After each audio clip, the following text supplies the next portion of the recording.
Allô l'expert, un appel à un professionnel pour découvrir de nouveaux services, commenter l'actualité ou répondre à vos questions.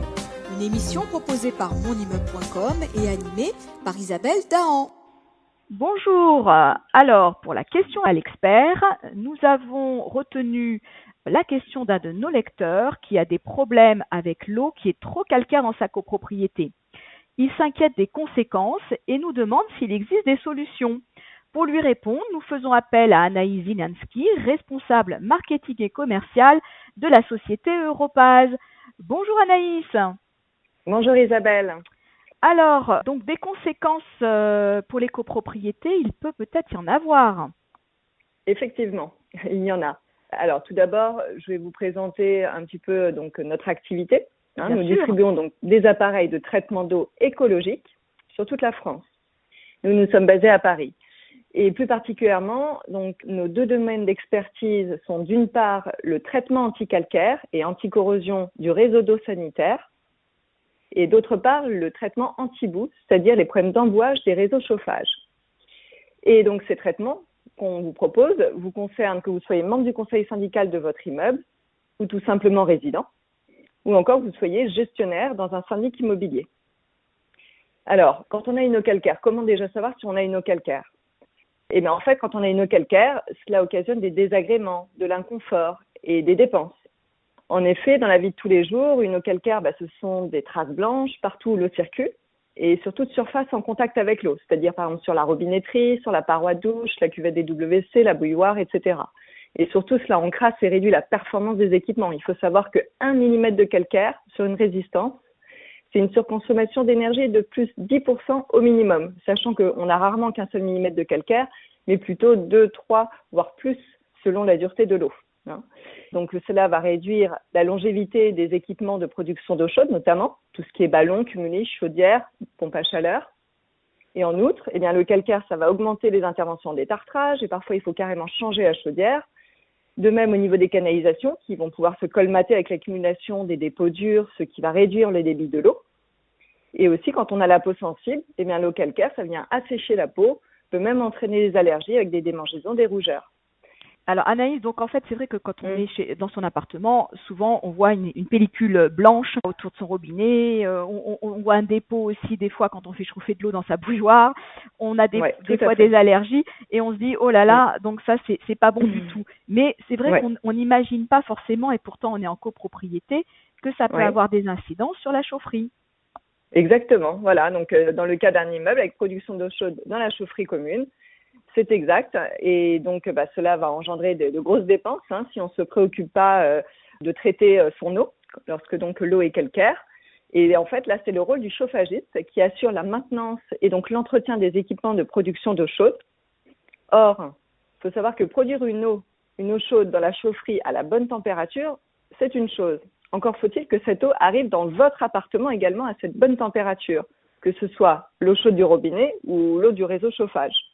Or, il faut bien savoir que ce sont deux réseaux bien distincts qui n'ont rien à voir entre eux et surtout qui dépendent de la qualité de l'eau et de son entretien, donc du traitement de l'eau, qui est une spécialité en fait à part entière de celle du chauffagiste.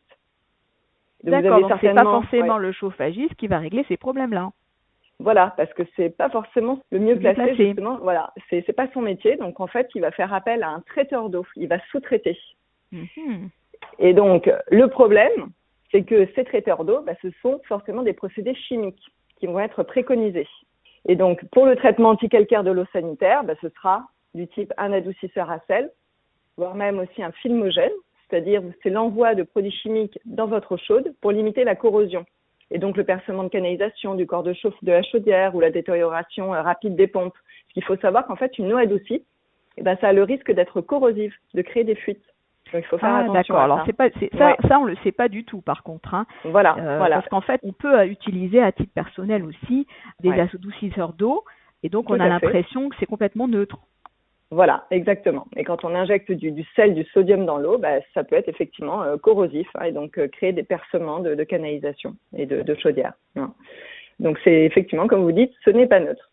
Donc, ça, c'est bon à savoir. Et également, pour le traitement, donc là, du réseau chauffage, donc le traitement anti-boue, en fonction des problèmes rencontrés, le chauffagiste pourra proposer donc un adoucisseur, un pot à bout, c'est-à-dire un filtre, des produits chimiques. Et si les boues sont abondantes dans les canalisations ou les radiateurs, c'est-à-dire là, on fera donc le désembouage, c'est-à-dire le nettoyage de toute l'installation. Et il faut savoir que en fait, l'embouage, tout le monde ne le sait pas, c'est dû à la corrosion.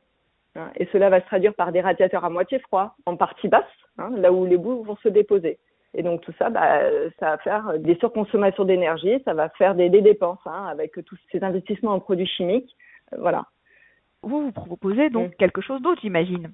Exactement. Et c'est ça, en fait, le message que je veux faire passer ici, c'est que depuis un certain nombre d'années, il existe des alternatives très intéressantes à ces procédés chimiques, à ces traitements chimiques, d'autant plus intéressantes qu'elles vont, donc, dans une majorité de cas, être plus performantes encore que ces procédés qui sont pour nous anciens et dépassés, comme le sont souvent, par exemple, les adoucisseurs à sel. Moins onéreuses aussi, car ils fonctionnent sans aucun coût. Il n'y a pas d'entretien, pas de maintenance. Donc ça, c'est quand même très intéressant, notamment pour les copropriétés, ce qui va nous permettre de faire un allègement des charges pour la copropriété.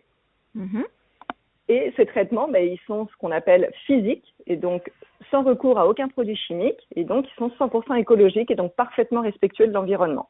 Alors, comment ça marche, Anaïs? Alors, justement, donc nos procédés écologiques que l'on propose, donc pour un immeuble, ça va être l'appareil UBF à ultra basse fréquence, qui utilise la technologie de la modulation de fréquence, c'est-à-dire celle qui permet d'obtenir des résultats très fiables, alors que c'est justement ce manque de fiabilité qui est le plus souvent reproché aux appareils anticalcaires. Donc là, on est vraiment sur une technologie innovante. Donc on équipe les immeubles dont la production d'eau chaude est faite soit dans une chaufferie commune, soit les immeubles dont la production d'eau chaude est faite par appartement, par des chaudières ou des ballons individuels. Et il suffit dans ce deuxième cas d'un unique appareil sur l'arrivée d'eau froide générale pour traiter les 10, 50, 100 logements et plus que compte l'immeuble. Donc vous imaginez alors le coût ultra compétitif auquel on arrive, sachant que bien entendu, ça ne va pas être le même appareil qu'on va traiter 10 ou 200 logements. On a différents modèles d'appareils UBF selon l'étendue du réseau à traiter. D'accord. Alors, et cette solution, est-ce qu'elle est plus chère que celle qui utilise les produits chimiques? Eh bien non, c'est justement, ça permet de faire de grosses économies. C'est un procédé bien plus économique que les adoucisseurs, puisque une fois installé, vous n'avez plus à vous préoccuper de son fonctionnement. Et c'est là où c'est bien appréciable. C'est vraiment la tranquillité assurée. Il n'y a aucun ajout de produit, il n'y a pas d'entretien, il fonctionne en toute autonomie. Il est juste relié électriquement à une prise standard 220-230 volts. Et voilà, il fonctionne tout seul. Et l'efficacité est là. On offre même une garantie satisfait ou remboursée pour les copropriétés la première année. Bon, je pense que ce lecteur qui a ce problème d'eau calcaire a maintenant une solution toute prête et efficace pour sa copropriété et je l'incite bien sûr à vous contacter et à contacter la société Europaz. Exactement, ce sera avec plaisir. Merci. Merci Anaïs, on vous retrouve très rapidement dans les pages de monimmeuble.com et on vous remercie bien sûr pour toutes ces précisions sur cette solution que l'on ne connaissait pas forcément et qui apparaît comme essentielle et incontournable maintenant pour les immeubles en copropriété. Voilà. Tout à fait. Merci Isabelle. Au revoir. Au revoir. Allô l'expert, un appel à un professionnel pour découvrir de nouveaux services, commenter l'actualité ou répondre à vos questions. Une émission proposée par monimmeuble.com et animée par Isabelle Dahan.